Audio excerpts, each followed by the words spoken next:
So we go back up to the start for the second semi-final of the Princess Elizabeth Challenge Cup, and this one has got a real frisson about it.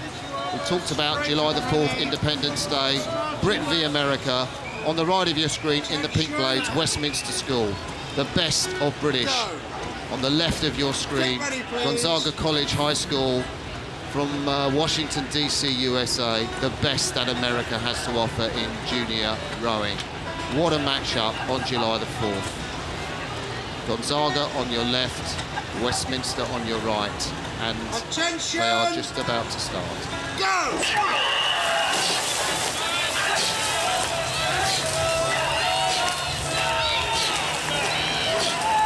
Absolutely fantastic start there by both crews. I think it might be Westminster that's just about pushed their bow ball in front of the crew all the way from Washington, DC, as Martin says. They've actually, did a fundraising campaign to come over here to race here on the 4th of July, and you can see that this is going to be an absolutely fantastic race developing. Gonzaga, they were 8th at the school championships over in the USA. Westminster, of course, they won this year's National Schools Regatta. They won the Schools Head of the River. So they're looking to kind of build on that and make this, as they say, the triple, Martin.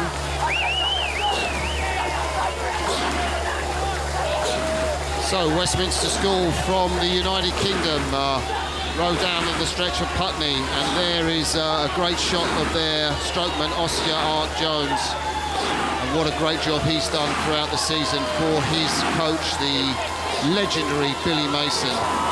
And Billy Mason has been around the boat tent all today. He'll say hi, he'll talk to anybody. I think he uses a bit of therapy to calm the nerves. And he basically knows how fast this American crew can be in the middle of the course. And there you see a shot of Kevin Garvis, the American strokeman from Gonzaga, inspired to row by his brother who rowed in this event 3 years ago. And he saw what his brother was up to and he loved it, and brought him into the fabulous program that the Gonzaga coach, Mark Mandel, has created. And it is amazing just how well this Gonzaga school have done. But Westminster will look to do some damage at this part of the race. Westminster are no strangers to the Henley Royal Regatta, but you typically see a Westminster crew, in previous years, sculling with kind of two blades. They're winners of the Forley, which is the event for junior men's quadruple sculls. They had lots of success there, but now, as you say, Bill's turned his hand to sweep all rowing into these bigger boats, the 8s, and it is absolutely fantastic to see that they are, so well timed. Those pick plays going in and out of the water, absolutely spot on in synchronicity.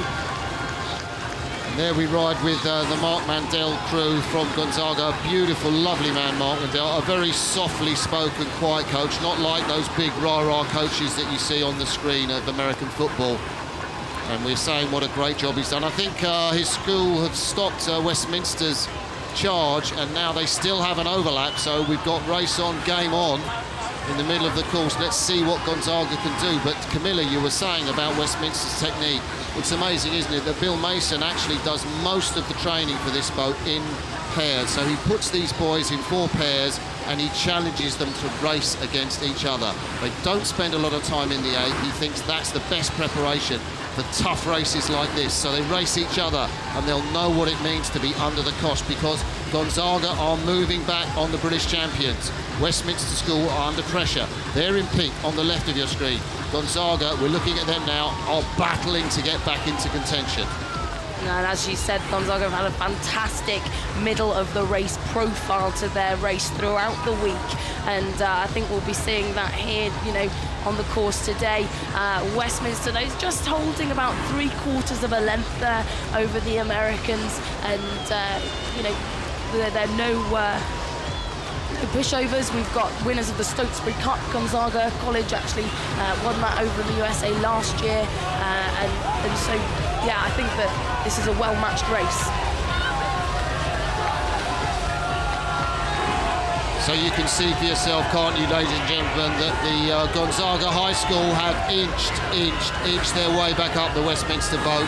Westminster had a bigger lead in the first minute of this race, but what grit and what determination from the Americans to edge their way back into this race, which is by no means over. It will have cost the Americans, but what does it cost the Westminster crew? They put a lot into the start of this race. We now have something like 500-600 metres left to go in a headwind. Still could be anybody's race.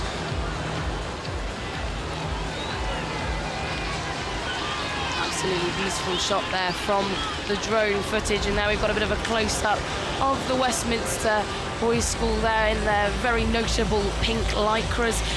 Their cox yesterday said that they had the toughest race they'd had so far, but I'm pretty sure that will be topped by this one here today. They, have been very honoured to be here on the weekend in this 8th event for the Princess Elizabeth Challenge Cup.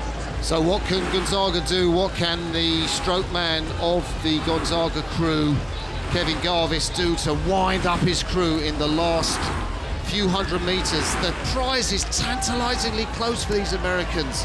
They came here once and they got knocked out the first day, then they came here the second time and they made it through 2 rounds, lost to the winners Abingdon. Could they get past Westminster School and stop the London crew with their attempt to make the triple, the famed triple? Schools, Head of the River, the long distance race in March, the national schools, which happened about 4 or 5 weeks ago.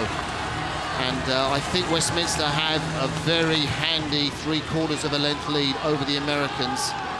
To me, it looks like this race is played out. You see the distinctive yellow cap there of one of the youngest boys in this boat, Ed Bentley. Just 17 years of age, and Westminster, of course, here with 2 crews. Their junior 16 crew, Camilla, rode in the Temple Challenge Cup. They qualified for that, which is a university event, and it just shows you the strength of Ryan. But Gonzaga are fighting.